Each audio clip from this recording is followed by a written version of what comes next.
Welcome to the Simsbury Free Library.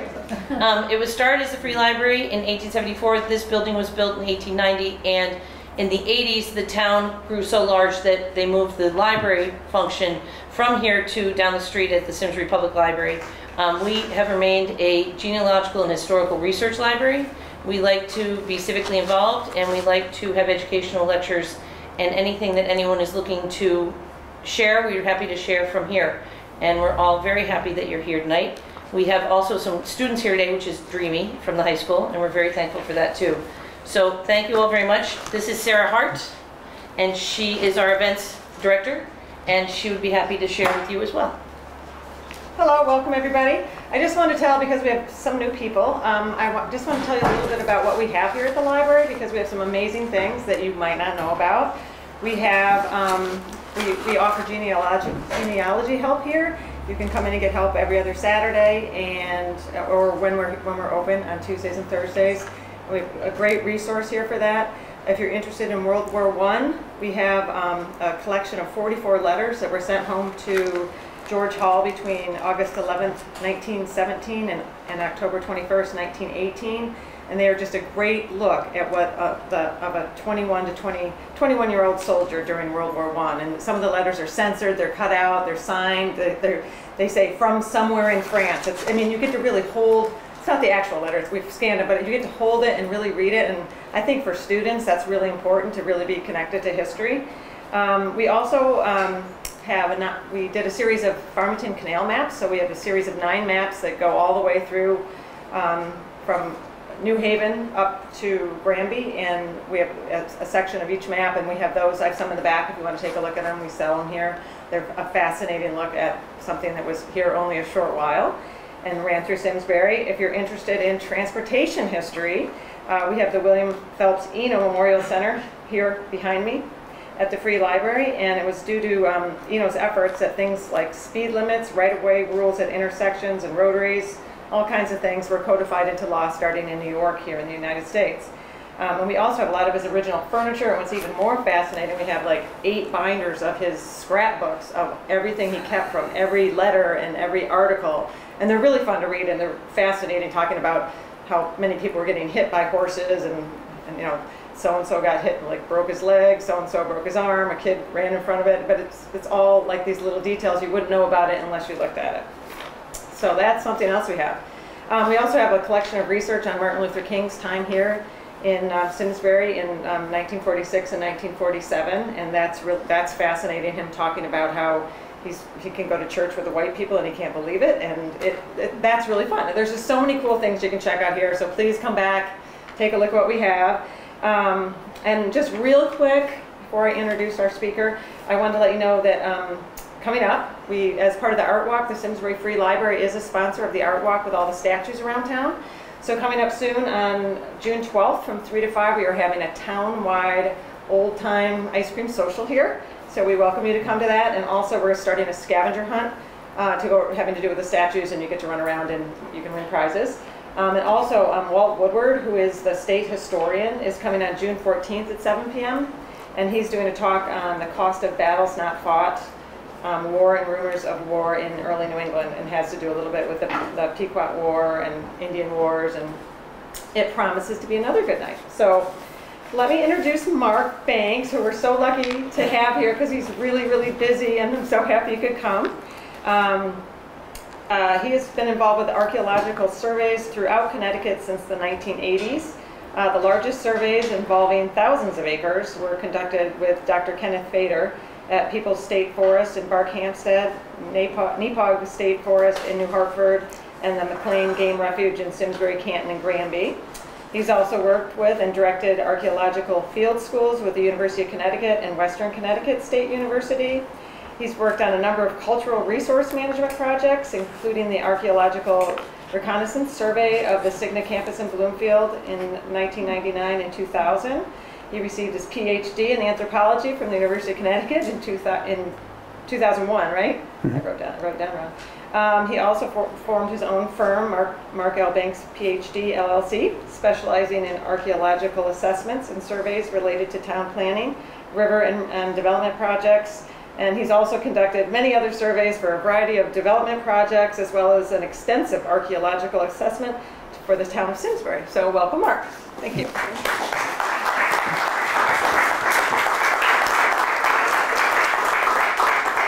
Well, thank you very much. I'm glad to see you all here tonight. What I'm going to talk tonight about is a project that I was kind of pulled into back around 2006 or 7. And I'm going to give you some background on the project. And then I'm going to go on to discuss the different work we've done up there since 2007 through 2011, and we're still working on it at this point. But the person I'm really indebted to for getting me involved with this project is Walt Landgraf, who was a teacher up in the northwest part of the state, and he was also the past president of the Barkhamsted Historical Society. So he had many interests, but one of them was he was involved pretty heavily with the work that was going on at the Beckley Furnace in Salisbury, in Canaan rather, and also in the iron industry all through the northwestern part of Connecticut. And that eventually led him to Colebrook, where there was a less well-known site, which was a forge that was tied in with the Salisbury furnace. Walt saw the significance of this. This all dates to the time of the Revolutionary War, just before it and all the way through it. And this became a critical source for iron and even steel that was used for the Continental Army. All of that was in short supply. They also made other implements up there for domestic uses, farming and whatnot as well. But Walt saw the historic importance of this, so he put together a research group which included Bob Grigg, who was the town historian for the town of Colebrook, Dave Ingram, who was an economist from Massachusetts at Harvard, and Fred Warner, who was actually my first archaeology professor over at Central Connecticut State University. And he was also heavily involved with the iron industry and researching that. And so they spent a good number of years. They went to Harvard and they went to Rutgers University, where a lot of the information on this particular forge was archived.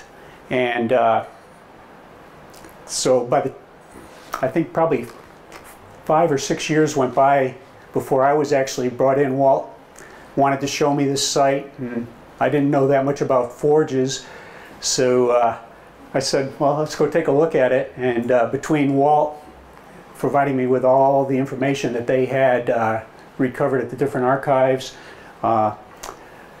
and Bob Grigg, who was a wealth of information, they more or less were my mentors. Unfortunately, Walt passed away in July 2007. We were supposed to start in September, so we talked it over with everybody involved and decided to proceed with the project more or less in Walt's memory. And so at that point, Bob Grigg took over as my mentor there, and he told me a lot more than I can really remember. But and since the time of all this coming together, Walt, Bob, Fred Warner, and Dave Ingram, they've all passed away. So I'm kind of the last guy standing with this information. So I feel an obligation to try and preserve as much as we can about this very significant site. So I'm going to start giving you a little bit of background on the forge, what's up there. One of the important items that they found, we'll see in a moment, is actually a hand-drawn map that shows the buildings that were at the forge in 1771. And it's kind of a long story, but while they were at Rutgers University, going through the archives there at the library, they found they had like 4 big banker boxes full of material, and they had about an hour to go. So each one of the 4, Dave Ingram, Walt, Bob, and Fred Warner, each took a box, and they went through them as fast as they could. And it was Fred that reached in. pulls out this map, and it's the forge up in Colebrook.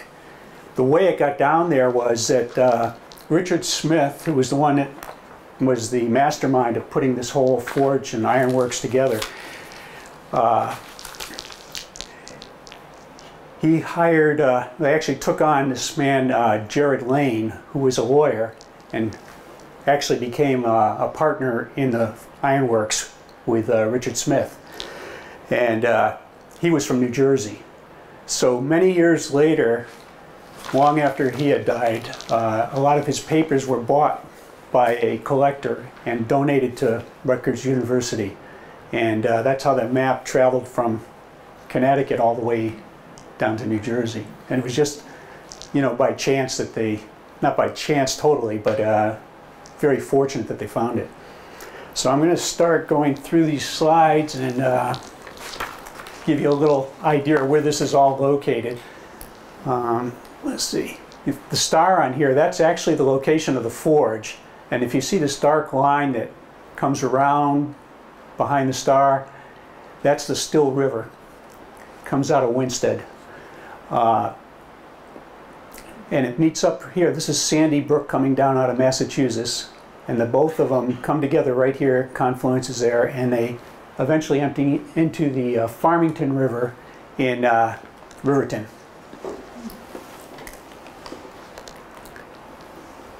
Now this is a little timeline on the ironworks in Colebrook.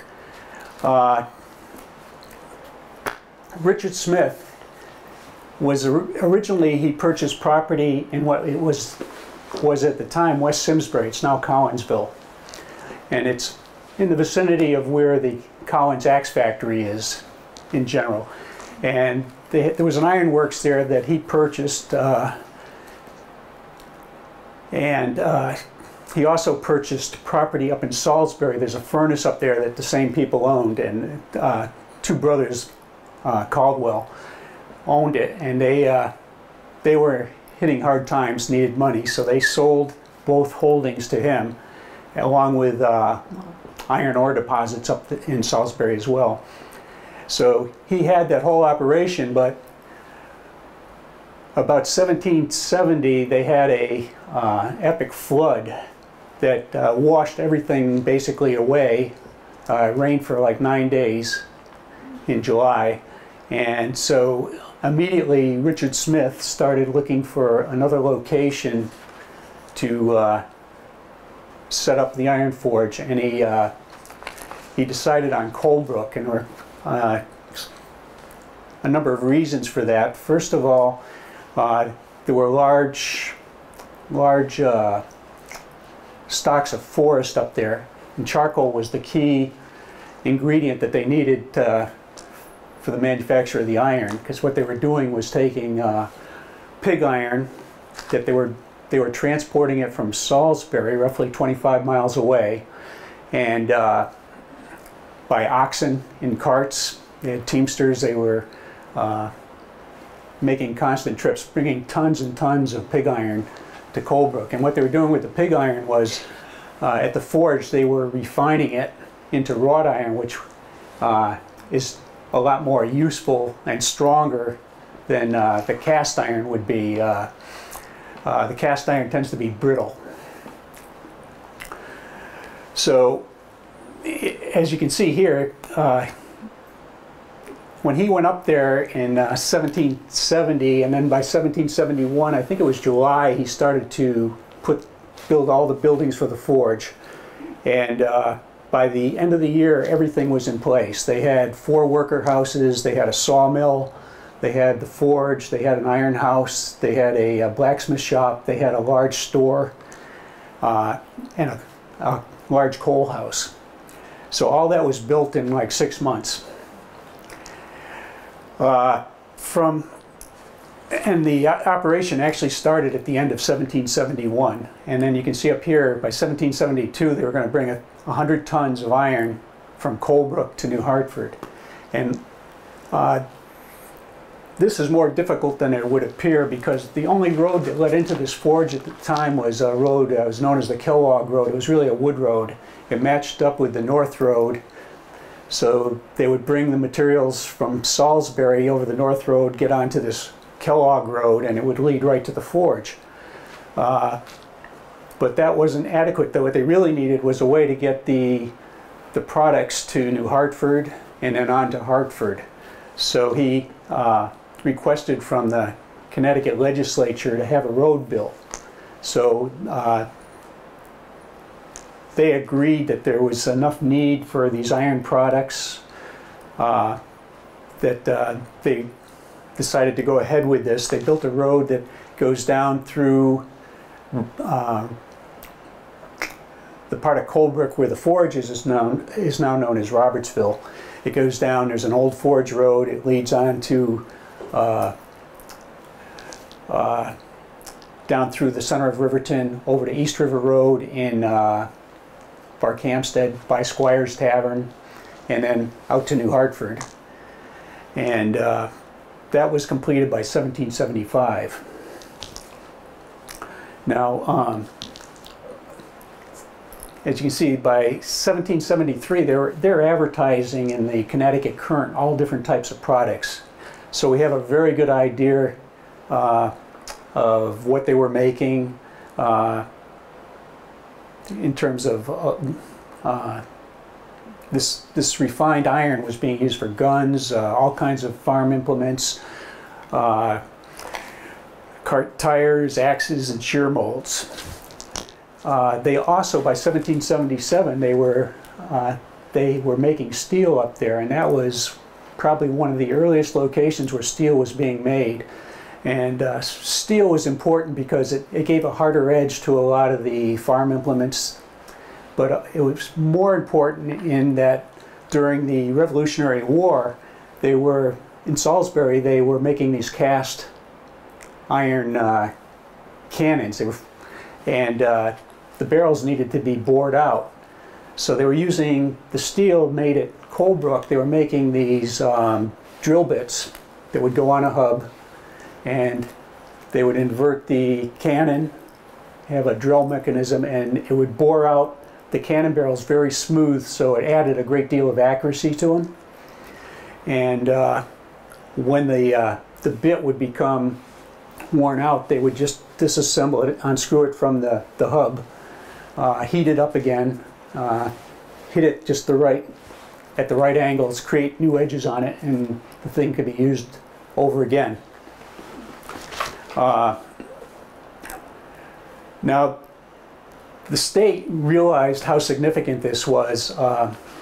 Jared Lane, who I mentioned earlier, he actually ran the operation up in Salisbury that Richard Smith owned, but he hired another man from New Jersey, Jacob Ogden, and he oversaw the operation of the forge in Colebrook. And in 1777, he requested that exemptions from the draft for 10 of his workers, and during the Revolution, and the state agreed because they saw this need for the products that were being made at the forge. Now, the other aspect of this particular location is that it was because the Kellogg Road was the only road going in there. Colebrook wasn't a town until 1779, so there was nothing there. It was just this forge and the people that were working there. But this isolation was a benefit because it helped the owner in terms of taxes that he didn't have to pay, because there wasn't a lot of paperwork going out, and also it enabled the forge to continue to operate during the Revolutionary War. So they were able, it's one of the few places that was able to supply the iron and steel that the Continental Army needed. Another event that shows the significance of this forge is that in 1781, the forge burned completely. All the buildings were destroyed. And they again requested from the state help and funding to rebuild the forge. And the state saw the importance of this site, and they agreed, and within 3 months they had rebuilt everything. And one of the possibilities that started this fire was they had a large coal house, and I'll be talking about that a little bit more. But coal, when it gets wet, is very volatile, and that may have been what set off the fire. And I'm going to talk a little bit about that coal house, so I won't say any more about it at the moment. But and then in the years from like the mid 1780s, the forge was offered for sale a number of times, and different people bought it, but then they couldn't make a go of it, so it would always end up going back to Richard Smith. And Richard Smith, he was actually a merchant. He wasn't just involved with iron. In fact, he probably knew very little about the iron industry, and that's why he hired Jared Lane and to help him with it. He had a shipping fleet. He had things going down to the Caribbean for trade down there, English goods. So he was involved in a number of things. So the forge wasn't his only focus. And then the forge actually operated, well, one of the major products that they made at the forge were anchors, of all things. And after the forge burned down, they actually, when they rebuilt it, they improved the size of it, and they dedicated 2 of the fires. They had 5 fires there, or these are like hearths, and 2 of them were dedicated to the manufacture of anchors. And in 1785, there's a reference to 42,542 pounds of anchors. So it wasn't a small endeavor. And then the forge operated until about 1810, and in some of the land deeds, it's still shown. It shows up on the land deeds as a forge, but after that time, it's referred to as the forge site. So it was probably gone at that point. So that's the overall background on it. This is the map that I referred to, and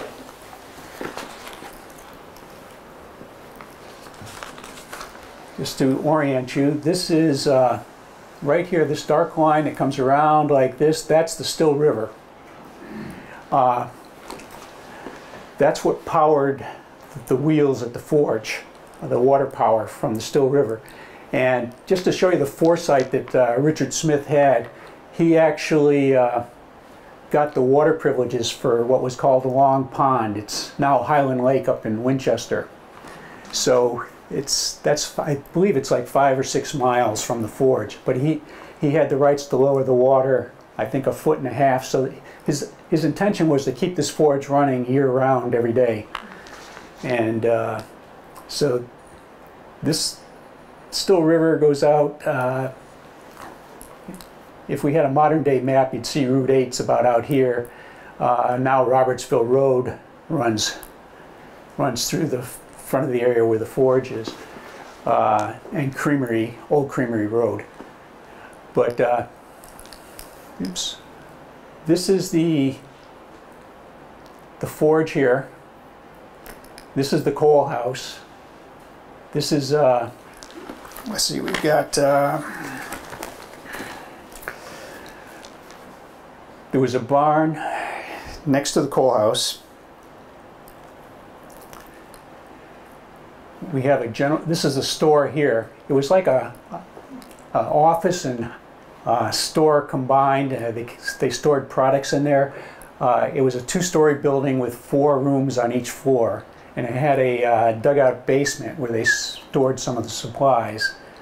There was another barn over here which is no longer visible. I believe it's under Old Forge Road right now, but we found no evidence of that. But we did locate the store has above ground stonework, so that was easy to find. Everything else pretty much is below ground at this point.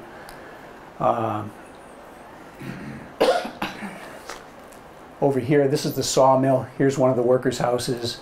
We've got a couple worker houses over here. This is Sandy Brook coming down. That's where the confluence of that and the Still River are. Continues down, goes into the Farmington. All these lines you see going across here, those are proprietor plots.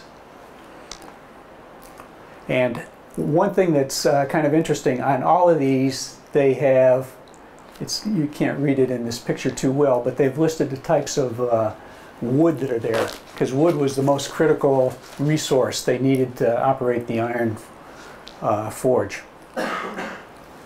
Oops. Now, this picture is showing, this is the Still River. This is the modern day bridge that goes across Old Creamery Road. The forge was located right down in this area here. Walt realized early on that we weren't going to be able to do much excavation in there, because after the '55 flood, the bridge was washed out. They put in this much larger, higher bridge. A lot of stone and rubble was piled on top of what was the forge.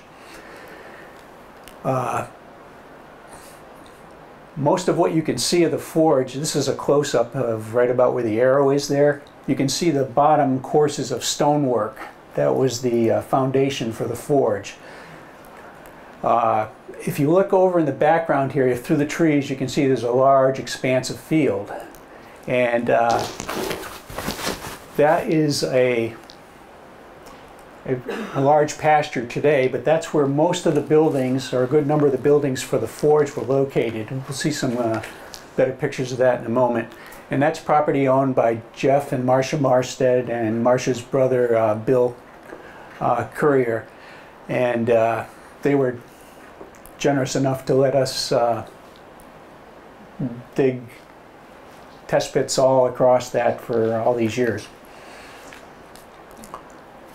Marcia grew up across the street from the forge, so she has a special love for the property.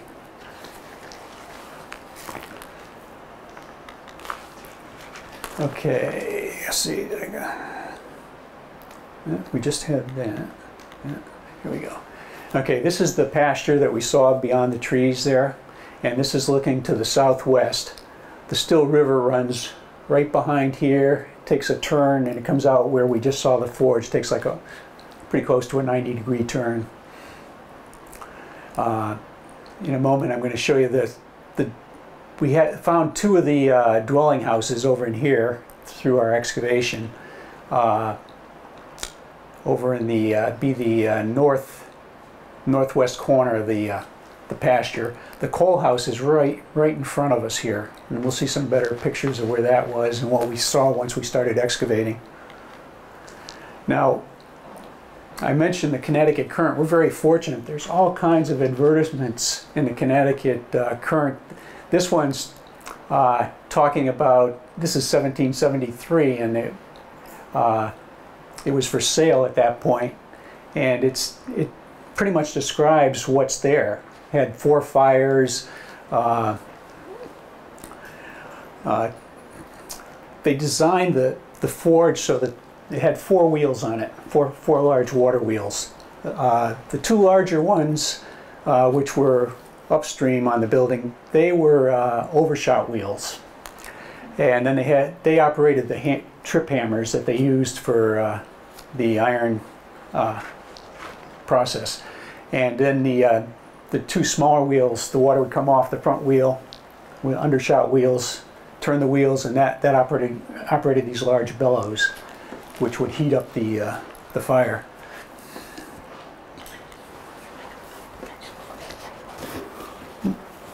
Good. Okay, now we don't have any photographs, of course, of the forge, but many of these early forges were modeled after the earliest forge. This is a reconstruction of the forge that was up in Saugus, Massachusetts. And this is probably very much what the one in Colebrook looked like. You've got the overshot wheel in the back, so you have a sluice, probably a wooden sluice, leading water onto that wheel, causing that to turn. Water comes down and turns these other wheels. So you have the hammers operating off of that, and you've got the the bellows working off of that, and then you have these, each of your fires has a chimney.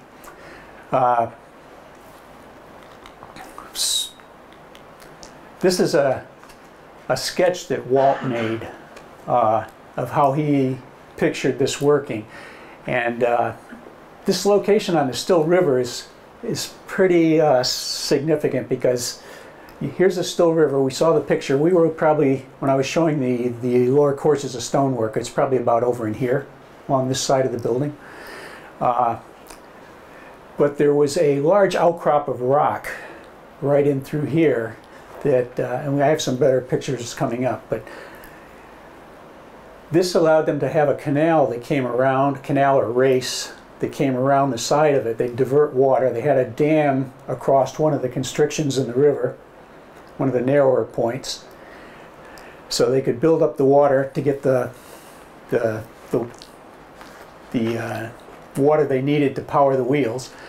But the descriptions of the forge also tell us that they had covers over the wheels, and they had fires for each of the wheels. So the purpose of that was so they wouldn't freeze up during the winter, keep the ice from forming on them. So he really wanted this thing to operate constantly.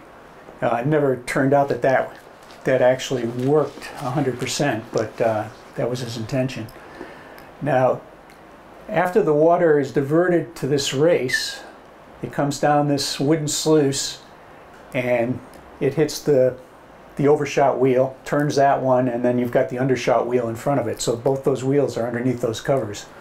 And then there's a discharge canal here where the water can make it back out into the Still River. Now the coal house would be located in that field, which is probably about in this area across from the forge. They could have had a ramp coming in here, but it probably, to get the charcoal to the forge, they probably went out on the Kellogg Road, which this is part of here, and brought it around and through the doors right here into the forge. Now these are also from the Connecticut Current. It gives you a good idea on the types of implements, plow iron and edge tools,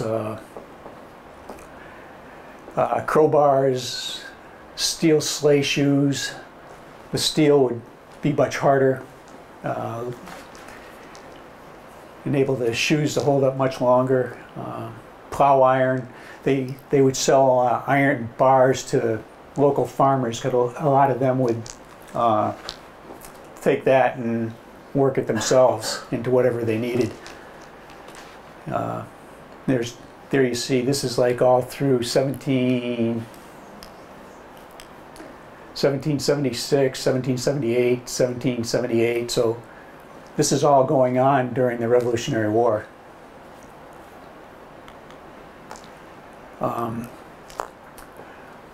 We had a retired surveyor, Roger Dietland, who lives up towards Torrington, Bakersville, and he offered to create a survey map for us, incorporate our grids. So we actually had two grids that we used. This big rectangular, more or less rectangular area here, that's the pasture we're looking at. And this is Old Forge Road here. This is Robertsville Road. It turns into Creamery, Old Creamery Road over here. The forge would be located over in here. Or I take it back, right about here. And then in this wedge over here, it's like a little triangle. That's where the store, the iron house, the blacksmith shop, they were located there. The houses, well, this is actually our grid. These little squares that you can almost see, those are test pits. And this is only a portion of this large pasture you see here. This is the eastern portion of it. And each one of those little squares is a 50-centimeter square test pit. And initially we spaced them out 5 to 10 meters apart so that we could see where the concentrations of materials were, so we could focus our more serious excavations in those areas, we dug approximately 300 test pits across this pasture. We had, well, actually 300 for the pasture and that little triangular wedge there. I think there were 65 over here and over 200 in this field. And you can see where we get these little concentrations here. That's where we started finding a lot of domestic material. English ceramics, buttons, cufflinks, coins. We'll see some pictures of that coming up. And as we cleaned down the plow zone in the field there, we got down to the subsoil, we started to find large concentrations of fractured rock. And I will get to that in a minute. This is the constriction in the river. These stones that are all laid in here, they're part of what's left of the dam that was just upstream from the forge. And that's how they held the water back. This is the west bank. This is the east bank. This is over on the west bank, and one of the rocks, there's an iron bar that's embedded in, driven into the stone, was probably tied into the dam at one point. It's bent northward or downstream, so probably during a flood that the dam forced it, bent it over. But they picked kind of a narrow spot across the river, and that would have saved a lot of time. And if you come back this way just a little bit, you're on that big rock outcrop that's in the middle between the river and the canal that they used. Okay, now this is the canal down here. This is the rock. There's a number of rock outcrops in here. There's a still river. Most of it's going the other side over here, but then they would have had a sluice gate across here so that they could divert water to the canal and the wooden sluices that were operating the wheels. And this is a picture standing down in the canal, and you can see this is the rock outcrop. The forge is down here in front of the outcrop. The river's back here, and they could divert a substantial amount of water there, and ample amount to turn the wheels on the forge. Now this canal is also the first location where anybody died in Colebrook. One of the forge workers drowned in there. I believe that was early on. Okay, now here's that same. This is just a portion of the grid that's in the field, but here you see the first house. We actually excavated the cellar hole there. The coal house is over here, and what we did was, at this scale it's kind of difficult to see, but there's test pits checkerboarded all through there. So what we did was we laid out a pattern of test pits so that when we were digging in the coal house, we were getting test pits that were almost black, full of charcoal.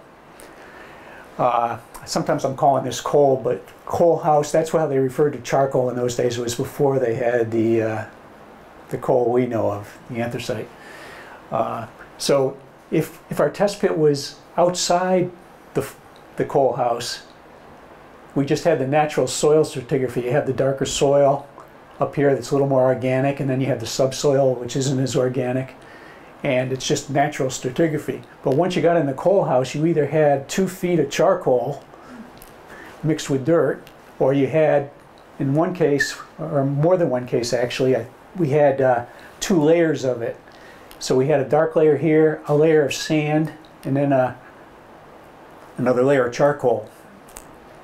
And the most plausible reason for that layer of sand in there is at some point the charcoal got wet, so they covered it over with sand and started over with fresh charcoal.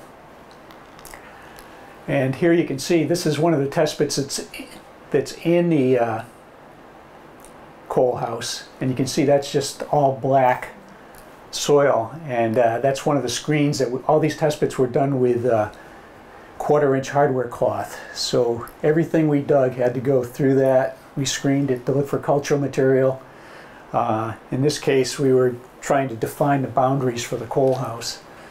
There's another example in the middle, and that's Robertsville Road right there. Old Forge Road goes straight down this way, and then if you go down this a little further, it becomes Old Creamery Road and towards the forge.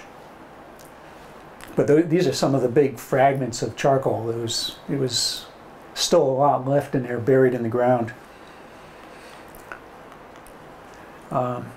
Another feature that we found during our excavations was a well, and we had the two workers' houses.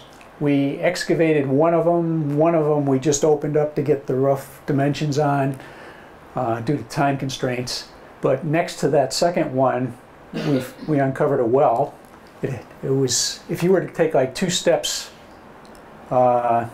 this way, you'd be on Robertsville Road. So it's right on the boundary of the road.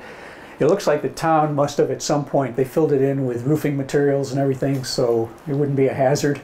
And so we didn't attempt to go down there to see what was inside that. I think it'd be very dangerous because there's a lot of loose stones, so somebody could be hurt pretty badly if we tried to get inside that. But it was roughly 3 feet across, and it's probably tied in with the workers' houses. Just to the west of where the workers' houses were, there's stonework that was part of a barn, and it looks like a lot of stone was dumped there later on. This barn does not show up on the 1771 map, so it postdates that, and it's probably more tied in with farming that was going on here in the 1800s. But it's still got a considerable amount of above ground stonework. Oops. Okay, now back to the excavation of the dwelling houses. This is the house that we actually excavated. As we opened the test pits, we started finding all this fractured stone, and what it is, it's the rubble that's left over from the foundations of these 2 worker houses that we located. This is house 1. House 2 is over towards the well, parallel to Robertsville Road, and you can see as one area we dug down deeper, and you can see it's just all filled in with rubble because these cellar holes, at some point the houses came down, they were filled in. But among the test pits outside and within the house, most of this is from outside the house, we found cufflings. These are glass cufflings. We found both of them, which is kind of unusual considering the chances of finding both of them. We found the 2, and we also, which is even more unusual, we found the metal backing to one of them. And that's where the 1/4-inch hardware cloth comes in as far as excavating them. We had another metal cuffling. We didn't find the mate to that one. We found a number of buttons. We did have a military button or 2 that Bob Grigg recognized, and he took it over to the Historical Society in Colebrook, and he was able to match it up with buttons on a uniform they had over there. So we got a little bit of information on that. And kaolin pipes, they're pretty common at historic sites. They usually have the kaolin's a white clay. They usually have a long stem. You usually find the broken pieces of it. These are the bowls or parts of the bowls to those pipes. This is part of a colonial shoe buckle. A lot of times these were made out of silver, but quite often they were made out of copper or some lesser metal, and they were coated with tin so they'd appear to look like silver. So, not everybody could afford the silver ones, but they had something that resembled it. And then we've got a mini ball over here, a little ornamental feature that's probably off a piece of furniture of some sort, and a key. We don't know what that actually went to, but these are some of the domestic items that came out of that first house or the area around it. And then we also have a number of different kinds of ceramics. We have porcelain up here. We have English trail slip. We've got white salt glazed stoneware. Let me just see here. I have the dates on some of these for you. They're mostly like 1740s on into the 1780s, and a few things may go a little beyond that. But okay, we've got the Wealdenware up here. These are production dates, and that's the best we can do on dating them. I'm sure a lot of these were in use long after those production dates, but the earlier date would be the earliest it could be there. So the Wealdenware is 1740 to 1770. All different kinds of utensils made out of that. The English trail slip is 1675 to 1770. The white salt glazed stoneware is 1720 to 1770. And then hand painted creamware down here, and that's 1760s to 1820. So these materials all fall within the time frame of when these houses would have been in use. And it's surprising because they're out in this isolated area in the middle of nowhere, really, and they've got all this nice English ceramic ware. It's actually it's coming from the store. Okay, some of the iron objects we found this is a piece of a crane from a fireplace. So this picture is actually out of Squire's Tavern, but it kind of illustrates what this is. This is a long arm that the crane you can suspend pots from while you're cooking, but it has a pin on it so that it pivots. It can be moved in and out, and we've lost most of that arm, but this is a portion of it.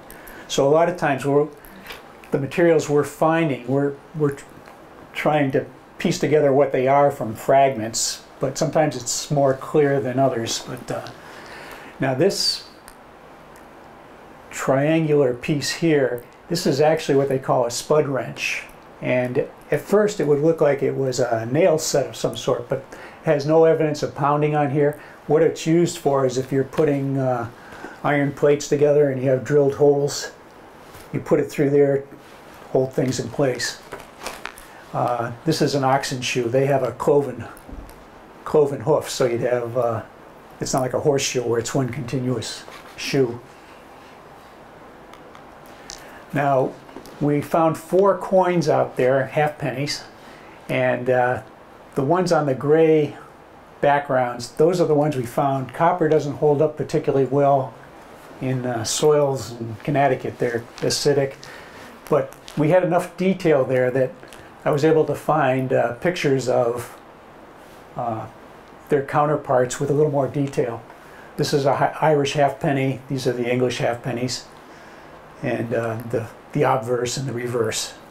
So this is the obverse, and this is the reverse of this one over here, and same thing up here. But that's what they would have looked like before they were left in the ground. And those are, from the 1770s, 80s, so they're right in that same time frame. They're things that were lost there at the forge. We found a couple common pins. This is one of them. Bob Grigg said that one of the uses for these common pins was to hold papers together. So I'm sure they were used for a number of things, but that was one use, and it's among the smaller things that we recovered. Then all kinds of wrought, these are hand-wrought nails and tacks, and these preceded the cut nails, so they're prior to 1800, and they're what we would expect to see with the age of these buildings. We found a lot of window glass, very thin, usually the earlier window glass. Most of it has a green tint to it. This is part of the lock mechanism on a flintlock. That was next to the house as well. Now, earlier I showed you the outline of where House 1 was located. We started excavating into it. Once from the test pits we scattered around it, we were able to see where the concentrations were. So we were actually excavating down into the cellar hole The cellar holes of these houses aren't necessarily don't give you the dimensions of the house. They could have been bigger. Parts of the house could have been on stone piers, but they would have been like root cellars. This particular one, you can see we got down, I think it was close to, it was over a meter. And when we got down to the bottom, we started finding wood scraps. They had dirt floors, so it looks like what they were doing was they had boards across there, and we found, I would guess, we have fragments from at least 5 different redware storage containers. Here's a couple examples. Some of them are just plain, some have the brown salt glaze finish on them. And we started piecing them together, and that's why I'm guessing there's probably about 5. There's probably more pieces there, but we don't have enough to really put them together. And down in the, oops, right there, you can see there, that may even be this piece right here. And all the stone you see, that's not part of the wall or the foundation. That's just the rubble that was filled into the hole. It's quite likely that if they had stonework supporting the house, that was borrowed and taken somewhere else. And the reason I think that may be the case is this.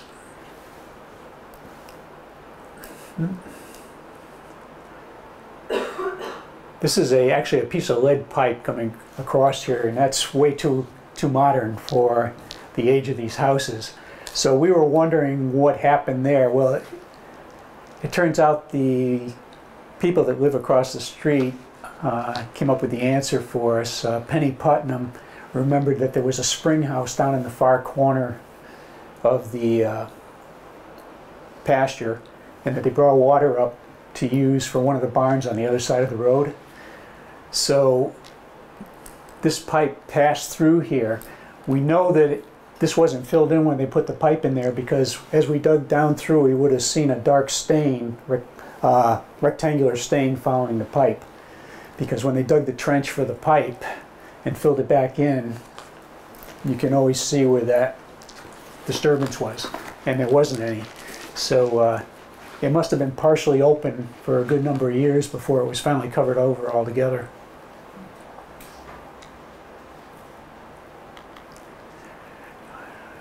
So we got dimensions and collected what material we could, and then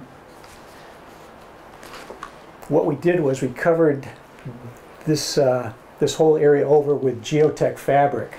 And the reason for that is we couldn't leave it open, but if anybody wanted to go and expand the excavation at some point, they can dig down to that geotech fabric. It allows the water to go through, but it keeps the dirt in place. So it'll bring some future archaeologists right down to the surface where we left off. And there we are filling it in. Actually, that white thing there, we put a little time capsule in there. I think, I'm trying to remember exactly what we have in there. I have a photograph of it, but it was basically the names of whoever was working there, and yeah, and the date and all that. And you can see how much we excavated out of there. One of the neighbors up there came over with his tractor and helped us cover that in, because we would have been there a few more days. Okay, now I keep talking about the charcoal, how important that was. Well, one of the records shows that in 1770 they had 1,100 cords of wood stacked up in that pasture. And they needed about that much just to operate the forge for a year. So with that stored there, we came to the conclusion there had to be a charcoal kiln there somewhere, because they're not going to take the wood that's stacked up there and move it very far to convert it to charcoal. So in the western part of that pasture, which wasn't on that grid that I showed you, we started checkerboarding that, and we finally found a thick concentration of charcoal. And this test pit here, you can see, is one of the ones where it was very clear. There's like up to as much as 15 centimeters of thick charcoal. So we took a line across what we estimated to be the diameter of it, and this mound that would have been here, and it would have resembled the one that's up here, that would have been, let's see, it was 11.5 meters, so it would have been pretty close to 40 feet. And that most of the charcoal mounds were somewhere in the range of 30 to 40 feet. Some were a little smaller depending on where they were, but so they were converting some of the charcoal right there. Later on, as they started to use up the trees that were in the vicinity of the forge, they needed to get more wood, but it was more economical to burn it elsewhere because the charcoal weighed about half of what the wood would weigh. So they would bring cartloads of charcoal to the forge at some point. That had its own hazards because sometimes there would still be hot embers in there, and they had occasions where, you know, they had to disconnect the cart from the oxen and let it burn because didn't have any way to put it out. Now this is a picture that was taken up probably turn of the century up in the Heartland area, but it shows you what those mounds looked like. They'd have a collier standing up on. He wouldn't always be up on top of that, but they had vents in there, and he would regulate. He could judge by the type of smoke that was coming out. He had vents he could maneuver, and they had to maintain the temperatures inside there. They didn't want to burn the charcoal completely because then they're using up their fuel, but it had to be burned to the right extent. And usually they would have more than one of these charcoal kilns going at a time, maybe 5 or 6. It just was more economical, and they didn't need. It took 2 weeks to for the burn to take place. So rather than having a person just standing at one, if he had multiple ones going, it was a better use of his time. And that's Bob Grigg and Paul Hart out there. You can almost see there's a whole series of flags going across here. Each one of those is a test pit, and we had them spaced out so that we could get a rough dimension on the mound. How many employees were needed to run the forge at full capacity? The best guess I can give you is they asked for exemptions for 10 men in 1777, so it was probably about that. But they had other people. They had people bringing in wood, charcoal, so and there was Jacob Ogden that oversaw the operation. He wasn't one of those 10, so probably put in 11 exemptions counting him, so there could have been a few more, but it wasn't a huge number of people. Now this is a picture from the bridge on Old Creamery Road, and it's looking off into that triangle that's across the road from where the coal house was and the forge. And up in here you can see that I took this picture in the winter because you could get a little bit better idea of the topography without the leaves, and the snow kind of highlighted things. But that's stonework from the store right there that's covered over. The blacksmith shop would have been about in here, and the iron house, which was a building for storing the iron, would have been somewhere nearby. We also believe there was a steel house somewhere. We weren't able to locate that. It could be that they were using the iron house or some other building for storing that, and maybe there wasn't a separate steel house. And there was also a barn adjacent to the store, but as I said earlier, Old Forge Road is right through the trees right here.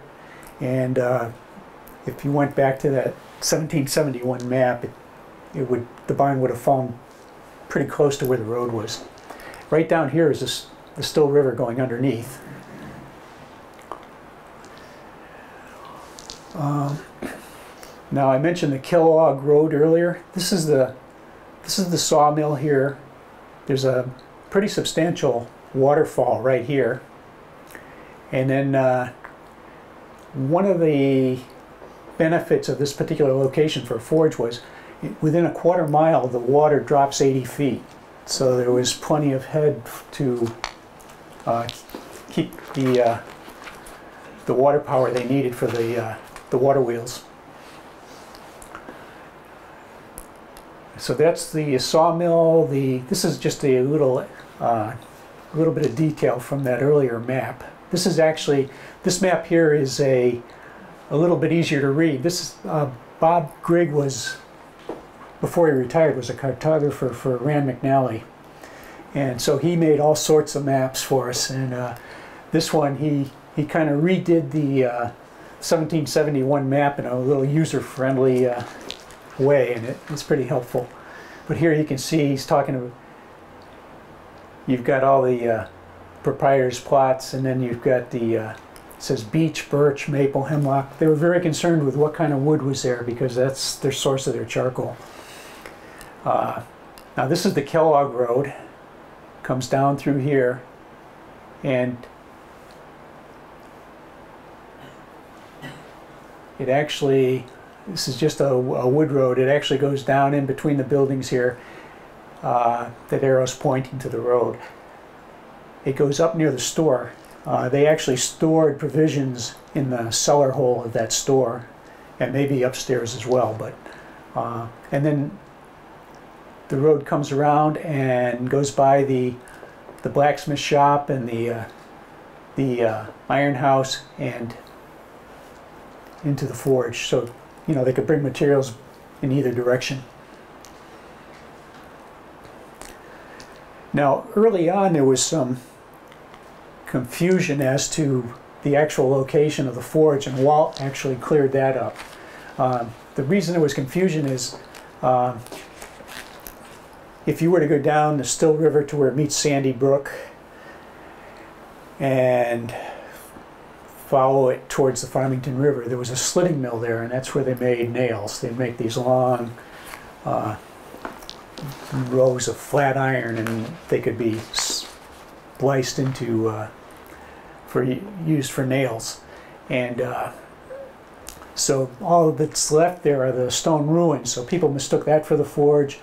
In a minute, I'm going to show you right across from the forge there was the Robertsville Chair Factory, and there's just stonework there. So people thought that was the forge, but with all the land research and all the documentation Walt had, it was pretty easy to determine that neither of those was the forge. Now this is right here, this is the stone wall. This would be on the east side of the store. And you can almost see down here, it's a little tough, there's a little bit of the Still River showing because there's a little bit of a plateau and then it drops off very abruptly down to the Still River. So this is in a little triangle of land across from the forge and the coal house. This is the grid that we had. I named it the store grid, but the store was actually located right about, I haven't placed the outline in here yet, but it was right about here. This one test pit, these are all test pits and rows of test pits. This one test pit was in the cellar hole of the store. So, and this one was outside the store, so that east wall would have come down about here. We got some rough dimensions based on the stonework that's left there, and it appears that the store was about 45 feet approximately north to south and about 48 feet east to west. So it's a pretty big building, and that's the one I said was 2 floors, 4 rooms on a floor.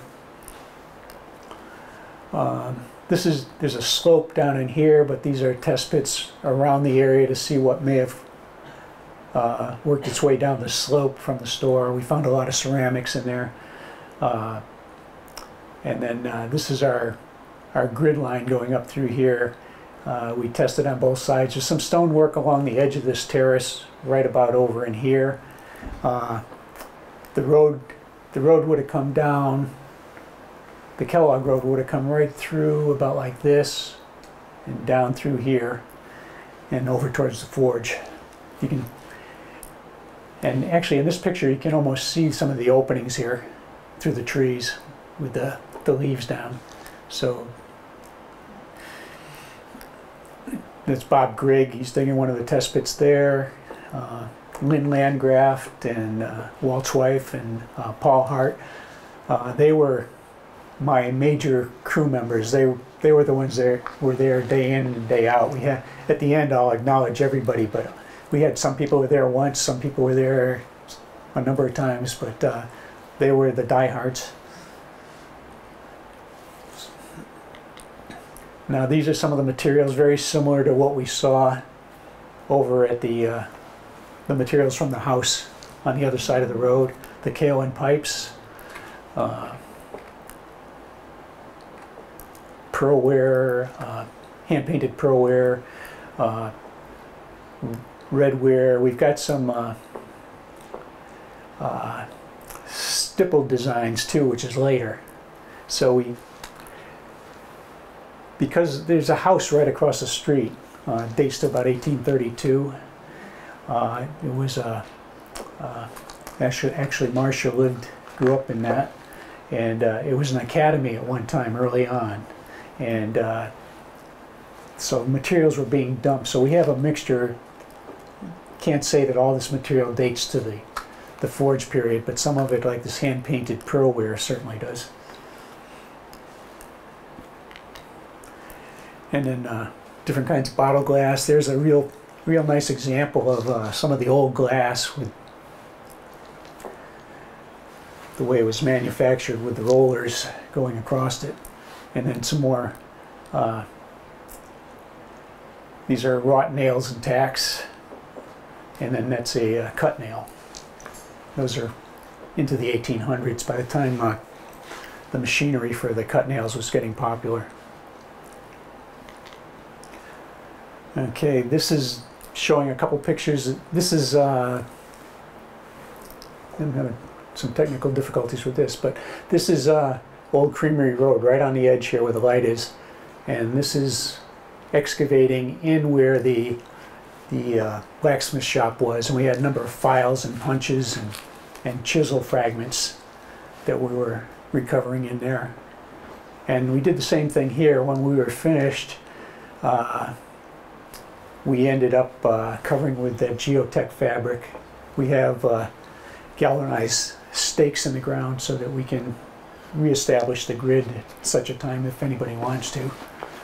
And there's more that could be done here, but our time limitations, we did as much as we could get done. Okay, so this is another one of Bob's maps here, Robertsville. Okay, Robertsville Road, Old Creamery Road. This is the forge right here. This is the Still River. Diagonally opposite the forge was the Robertsville Chair Factory. This is a picture of it over here. And another picture looking downstream. This is looking upstream towards the forge would be over beyond here. And today all it is these stone ruins right through here. So they were using the water power long after the forge was gone. The water power was still important. You can see one of the dams right here, another dam behind it. This is the bridge going across. Some men fishing. And then the forge is over right about in here. This is the rock outcrop, so the forge would be just in front of it. This is an early photograph. I think it's like 1798, and there was a structure out on there at that time, and this is the same outcrop, but it's gone now. So exactly what that is, I don't know at this point. And then the forge is over on this. This is the old bridge, one of the old bridges. There was another earlier one that was down much lower. The abutments for it are down in the side bank over here. So the forge is over here, the river's coming between it. This was a fulling mill over here. And today, all that's left of that is some of the stonework from it.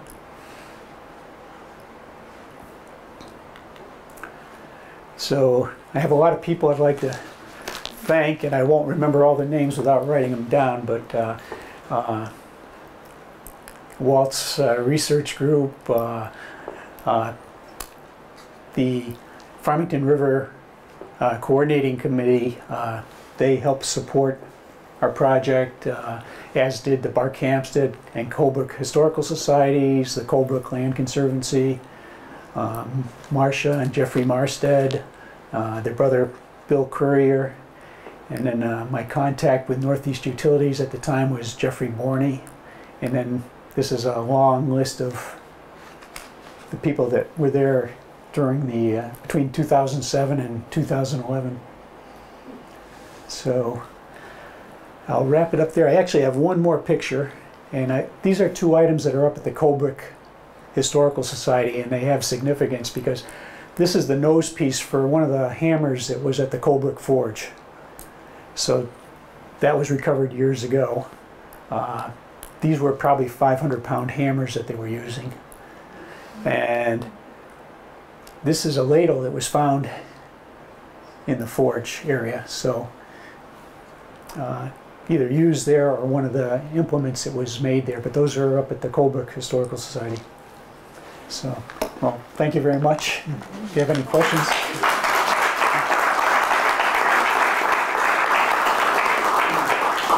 Does anyone have any questions? Yeah, your water power in that forge. Do you have any idea how many of those heavy drop hammers you had? There were two hammers. Two? Yeah.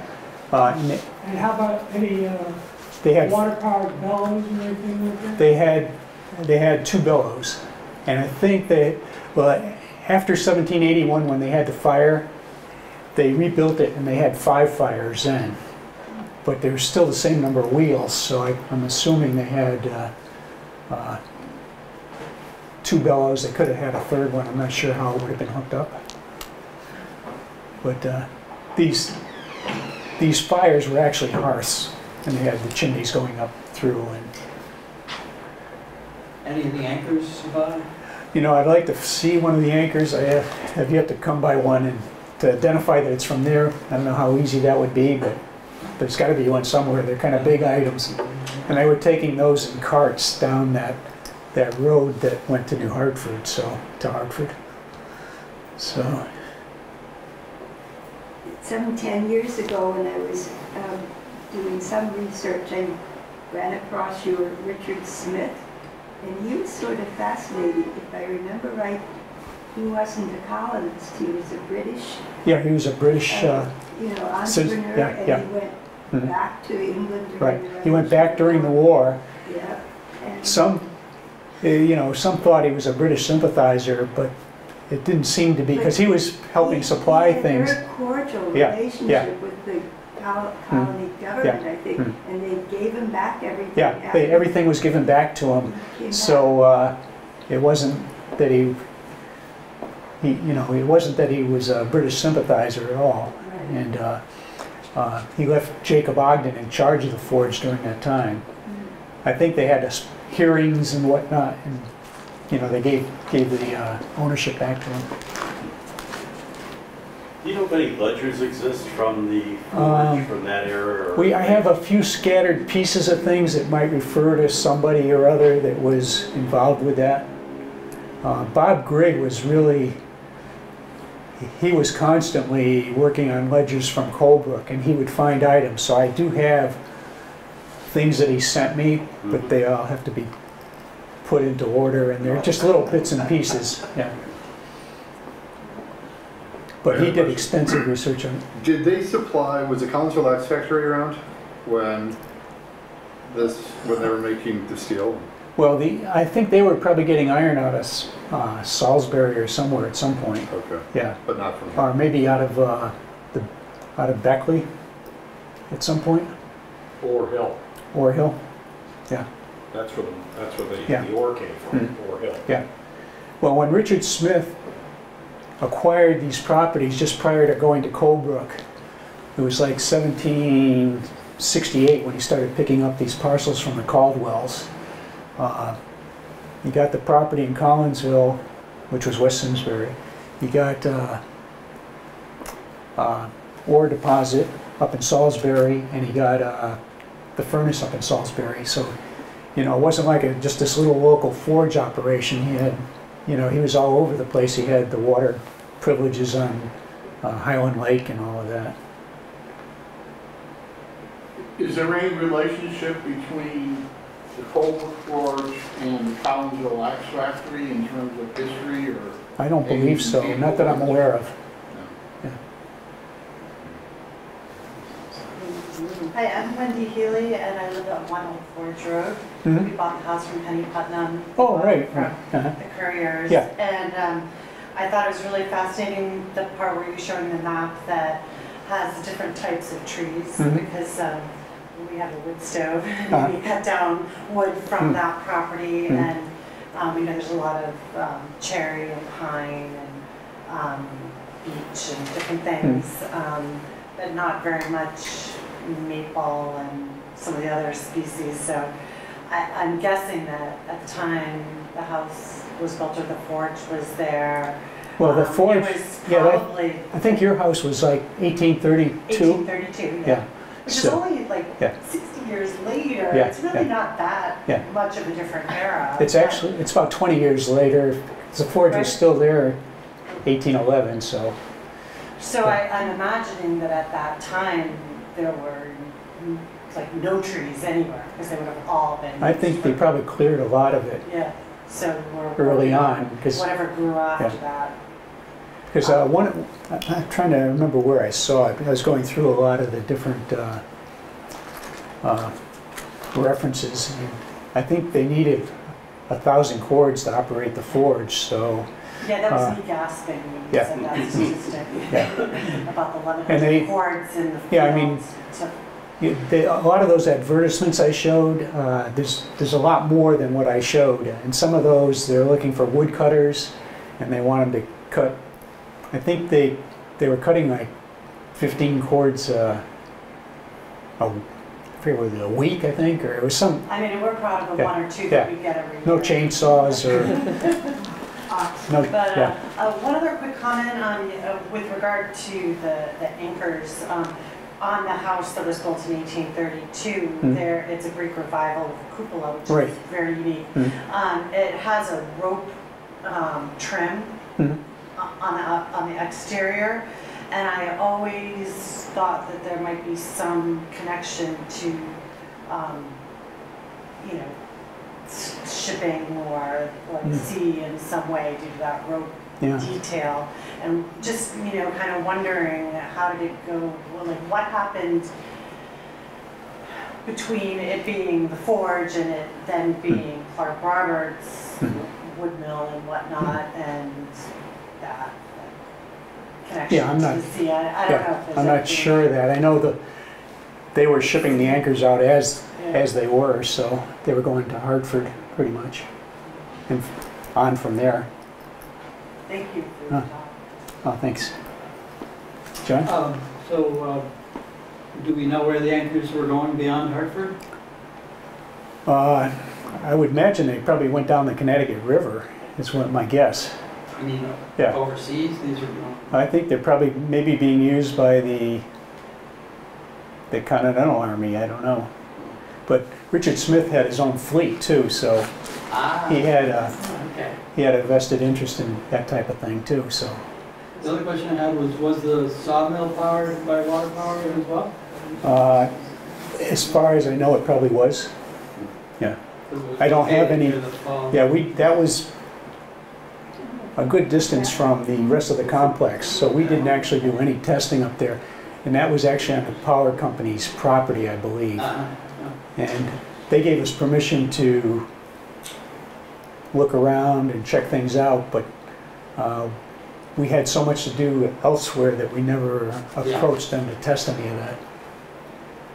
I mean, that's something that would be interesting. Yeah. What is pig iron?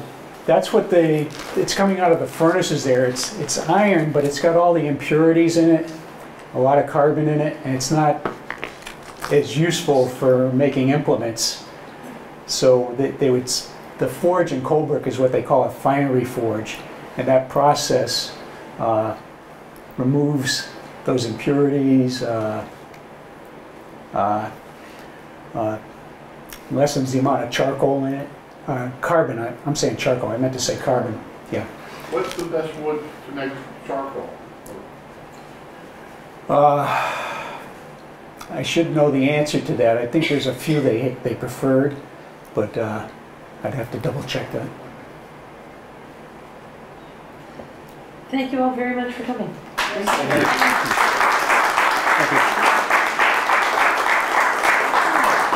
Funding for Simsbury Community Television is provided in part by contributions from viewers like you. Thank you.